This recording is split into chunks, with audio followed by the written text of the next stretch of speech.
Design is a cyclical model in which a product is developed and refined in independent stages. Based on the feedback and evaluation at each stage, a final product is produced. The approach is used by educators to continue improving what is being taught and how it is being taught. This process relies on the repetition of 3 middle stages so that the end product is meeting what is planned for at the beginning.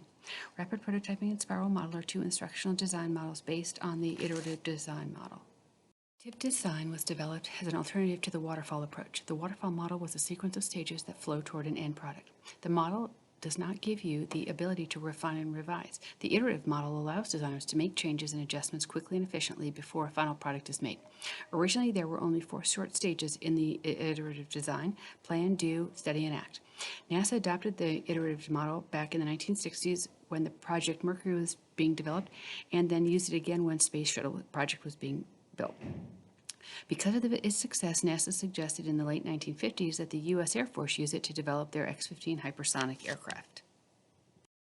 The iterative model is composed of 5 steps: planning, analyzing, implementing, assessing, and evaluating.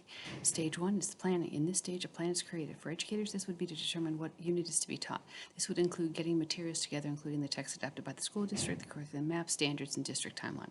Stage 2 is the analyzing stage. This would be when the standards that would be taught are determined, what the students will be expected to learn, the I can and by through statement, how the students will learn the standards for the unit, what will be used to teach the standards, when, meaning in what order will the specific lessons be taught, and how will it be differentiated.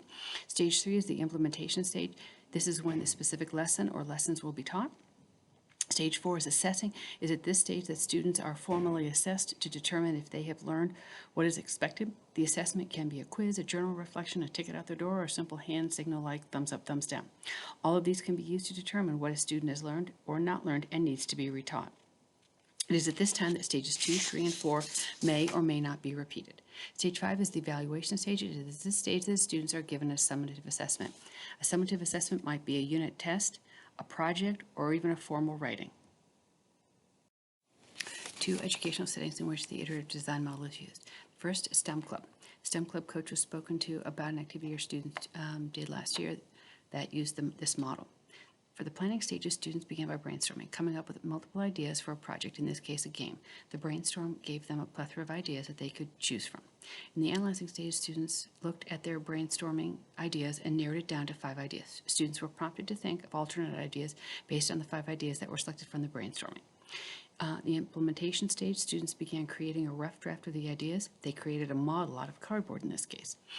In the assessing stage, while the students could not physically play the game, they were able to see how the game would work if they were able to put it together as a final project. Students then returned to the analyzing stages as they were encouraged to consider ideas that were originally suggested during the brainstorming. They then moved on to the implementation stage again. Based on their rough draft model, they modified their model to include ideas that were originally suggested during the first analyzing stage.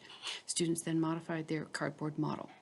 In the assessing stage again, based on the revised model, they began to create a final product. The game could physically now be played by students. In the evaluation stage, after creating a final product, students asked other members of the STEM club to play their game. They evaluated their final product based on what they saw when the others played their game and what their peers' comments were as they played. The second example is the reading inventory. Reading inventory is a criterion reference assessment tool used to determine a student's lexile level. Students are given fiction and nonfiction passages in areas of interest to them to read and fill in the blank and close questions to answer. After logging into the program, students select 3 pictures from a group that are ideas that interest them. That includes maybe sports, history, people, music, etc.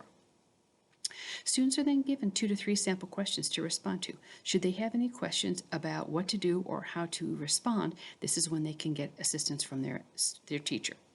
In addition, students are told that they may choose to skip up to 3 questions without it affecting their final lexile score. As the students begin the test, the program monitors their response to each question. If a student answers a question incorrectly, the next question will be slightly easier. If the student answers the question correctly, the next question will be slightly more difficult. By doing this, the test adapts to the student's ability and adjusts to different levels of each question until the student is matched to a lexile level. When the lexile level is determined, students receive a personalized reading list based on their chosen interest and their measured reading level, in this case a lexile score. My students use iterative design with the writing process. Stage 1 is the planning stage. Students plan their writing with a mind map. It is at this time that they develop and generate ideas about what they would like to write about. 3 things I ask them to think about at this time as they brainstorm are: what do they want to say, how do you want to say it, and who will read it. Stage 2, analyzing. They focus on ideas from their mind map. Students organize their thoughts and write their rough draft. They aren't worried about spelling and punctuation. They write to get their ideas down quickly. Stage 3, implementing. At this stage, students work on improving and revising their writing based on what they have learned in class. For example, if complex sentences was a recent lesson, students will work on making sure they have their complex sentences written correctly. They may meet in small groups with peers or meet in a small group with teacher. Stage 4, assessing. Students work on editing their writing. I meet with all students to make sure that they are on the right track and not having any problems. If I notice a problem, for example, many of the students are having problems with writing dialogue in their paper, I will take a day to reteach and review that concept. As a result, students will go back to Stage 3, implementation. Students will meet in small groups to help each other with this understanding and making corrections. I will continue meeting with small groups and assessing their writing as they edit. If I have concerns about a problem I continue to see, I will stop and reteach or review that concept. Stages 3 and 4 are continually returned to throughout the writing process. If not for a whole class, then maybe just for a small group.